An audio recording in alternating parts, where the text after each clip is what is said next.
2 মাসের ব্যবধানে পাল্টে গেছে তিস্তা নদীর চরাঞ্চলের চিত্র। অথই পানির জায়গায় এখন সবুজ ফসলের সমারোহ। পানি সরে যেতেই নতুন করে জীবন ফিরে পেয়েছে তিস্তার চর।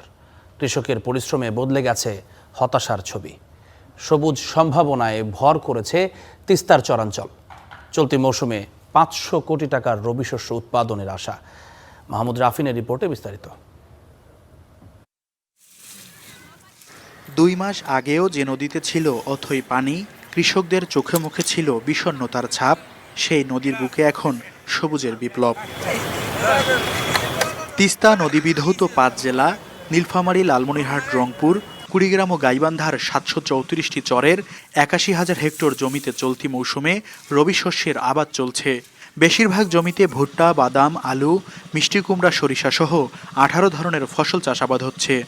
প্রতি বছর পলি মাটি পড়ে, যার কারণে আলু, ভুট্টে, তামাক, বাদাম সবগুলোই ভালো হয়। রসুন, পেঁয়াজ, মরিচ গাললেও ভালো হয়। মাটিটা উর্বরতা তো এই জন্য মনে করো যে খরচটা মনে করো সারটা বা ইয়ে হলে কম একটু ব্যয় বিচিন্ত হয়। এই জন্য আমাদের চরে কিন্তু এই জিনিসটা হয় ভালো। তবে চরের কৃষকদের অভিযোগ, ন্যায্য মূল্যে প্রয়োজনীয় সার না পাওয়ায় এবছর চাষাবাদে খরচ বেড়েছে। আমরা এখন সার কিনে থইছে 200-300 বস্তা 500, তাদের কাছে যা আমি 2200 টাকা করে নেই।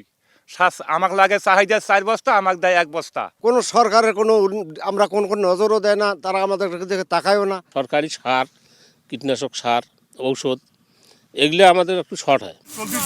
তিস্তাপাড়ের কৃষিতে জড়িয়ে আছে কয়েক লাখ মানুষের জীবন ও জীবিকা।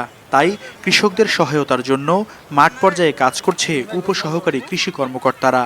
17 থেকে 18 প্রকার ফসল আমাদের তিস্তা চরে এখন হচ্ছে। আমরা নিরলসভাবে এই চরকে কিভাবে উন্নয়ন করা যায় সেই বিষয়ে কাজ করে যাচ্ছি।